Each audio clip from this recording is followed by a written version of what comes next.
Lost the element of surprise and not receiving air support by the Pakistan Air Force, the Pakistani armour was thrown into absolute chaos. By noon, the tally stood in favour of the Indian Air Force, with 12 tanks destroyed.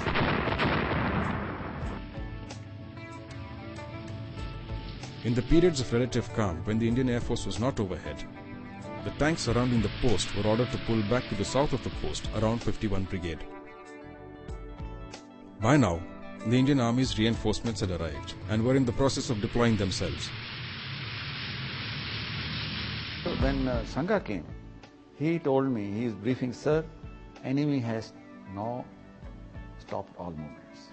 Then he briefed me about the complete details, and in fact he drew a small sketch. He says, this is the places where tanks are burning, the pillar of smoke coming up in the battlefield from these tanks. All these tanks are burning. But there are some more tanks still intact in that area, which I couldn't see. And he told me that next sortie is coming at 1 o'clock.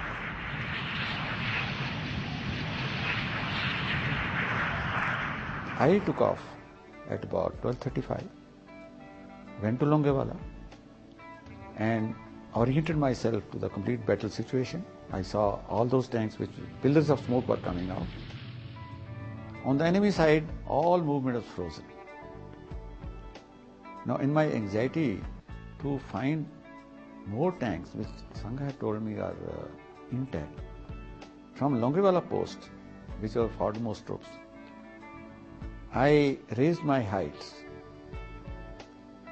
and keeping that road on the right, that Kharotar and Longewala road, I flew exactly about 4 to 5 minutes onto the enemy side, which could mean about 7, 8, 10 kilometers into the enemy side, and started observing on the right. Suddenly I found smoke puff from 2 places. There were 7 tanks in that particular sand dunes and that bowl. They were nicely tucked in.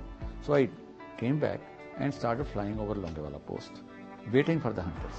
And I looked around, on the skyline I could see 2 hunters running. I immediately said, please come forward in the same line, I am waiting for you. So in no time, they followed that road, went in front of me, and then I guided them onto the east edge.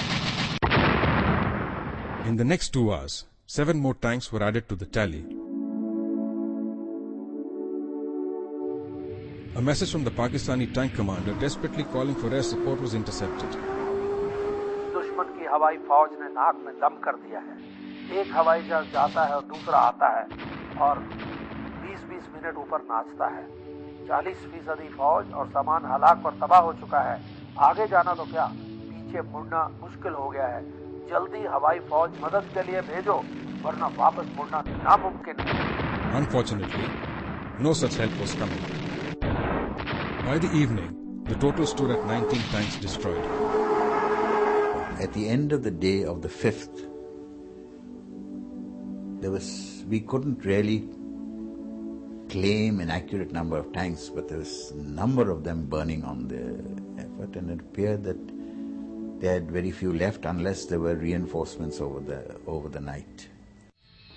During daylight, the odds were in favor of the Indian Air Force.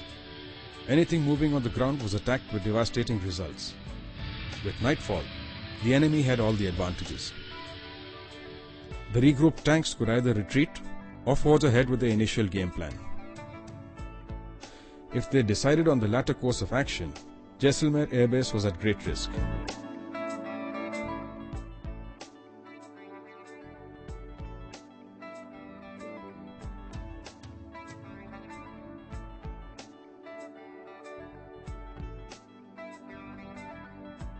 The night proved uneventful for the Indian Air Force. For the Pakistani Army, things were different. Having taken heavy casualties during the day, the commander of 51 Brigade and the rest of the Pakistani forces were on the verge of mutiny. Orders to press on into Indian territory and capture their objective were ignored, and the brigade commander was considering a retreat. Morning found the tanks still milling around in confusion. This was just what the Indian Air Force needed. They took the gift with both hands. Under the pressure of the constant and accurate attack by the Indian Air Force, the Pakistani forces gave in to their frustrations.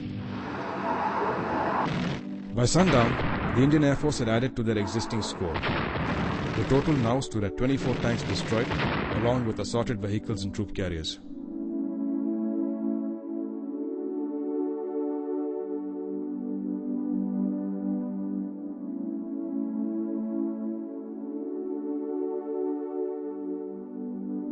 Strictly speaking, I think the battle of Longewala finished on the 6th itself. At the end of the day, the army asked us to do a recce onto the western part of the border, which we had not done before, and from which the tanks appear to have come, to see whether there was any reinforcement build up in that area. We spent the whole evening patrolling the border and inside Pakistan, but there seemed to be no movements that we could spot. When we returned to Longewala before going back to base, we found that the tanks had already withdrawn from the post along the track on which they had arrived and had bedded down for the night. But it was too dark to attack them. We returned to base and landed. And from there on the 7th and 8th, it was a question of just chasing these tanks